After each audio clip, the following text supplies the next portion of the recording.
Welcome to section 3.6 on the chain rule. In this part 1 video, we will do a brief introduction to why the chain rule is important and then of course write the derivative rule for the chain rule. The chain rule is an interesting rule in that it does not stand alone. It permeates through all of the other rules, and once we see what it is, you'll be able to understand that a little bit better. We are tasked with finding the derivative of this binomial that is squared. 3x squared plus 1 quantity squared. We want to write this in standard form. I added that on because I want us to multiply it all out and write it as a polynomial with no more parentheses at the end. So if you are tasked to do this, you could think about doing this in two ways that we know of so far. The chain rule will provide us with a third way. But the ways that we could do it so far are multiply it out. So if we were to multiply this out, we would do 3x squared plus 1 times itself. So we will square the first term. So we'll have 9x to the fourth. Then we'll multiply 3x squared times 1, which is 3x squared, and then double it. I'm just doing this foiling out in my head here. So we'll get 6x squared, and then 1 squared is 1. So we are essentially finding the derivative of it being multiplied out, and this is using the power rule. So using the power rule, we'll have 36x cubed plus 12x, and that would be our derivative. That way is not too bad. The other way that we could go about doing this is understanding that 3x squared plus 1 quantity squared is really this, 3x squared plus 1 times itself. And what we could do is see that this is a product, and we could use the product rule. This seems a lot more labor intensive, but to use the product rule, we'll take, so this is our u, this is our v. We will take u times v prime, which would be 6x, plus v times u prime, which again is 6x because u and v are actually the same here. Then we'd have to multiply it all out. So distributing the 6x through, we would have 18x cubed, then plus 6x, and we'd have the same thing here since it's the same multiplication. So we're doubling each term essentially, and we're left with the derivative 36x cubed plus 12x.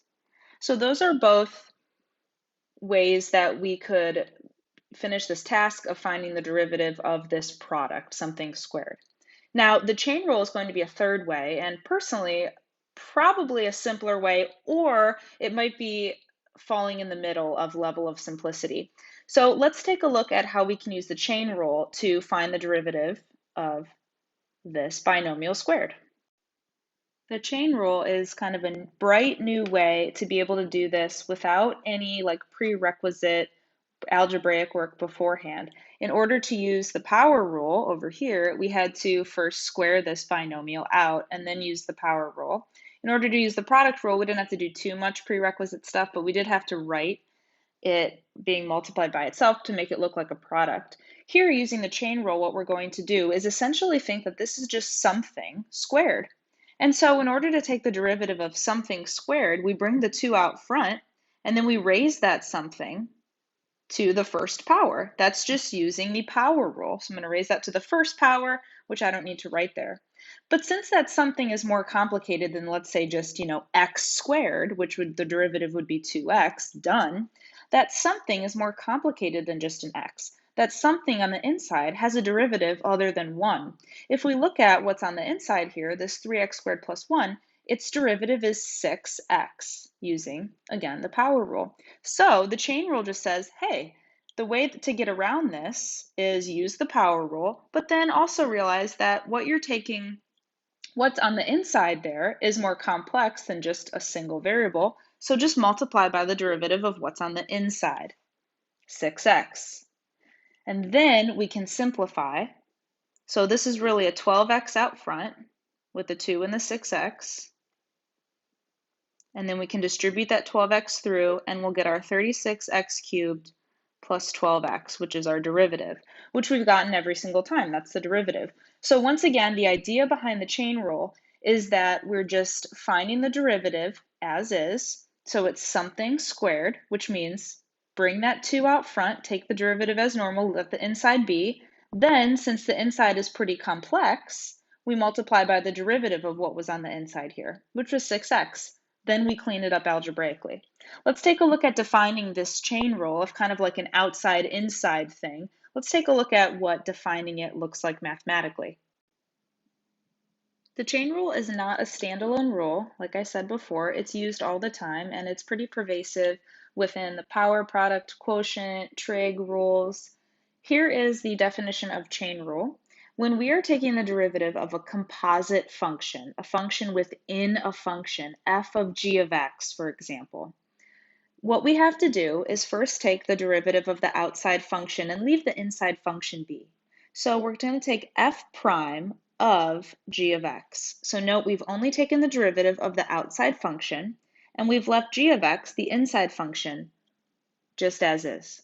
Then the second part is that we have to multiply by the derivative of that g of x, the inside function. So we're going to multiply by g prime of x. And that is the chain rule. The thing that a lot of students will forget is they will forget this extra g prime of x. So if you look up chain rule memes on Google, like I just did, some of them will have the sad face with g prime of x saying, "What about me?" This is the one I liked the most. The chain rule is a derivative within a derivative from inception, I believe.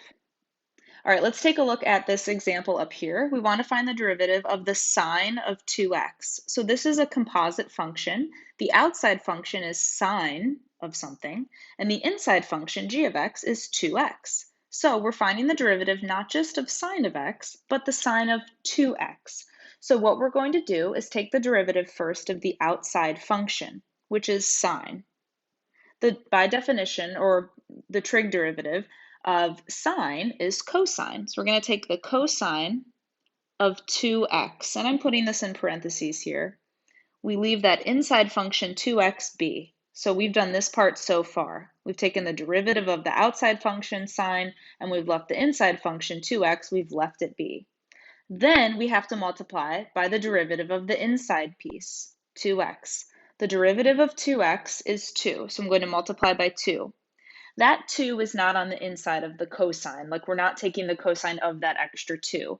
And so we've done all the calculus, so our final step is to clean up algebraically. That 2 can go in front as to not be confused of like what we're taking the cosine of.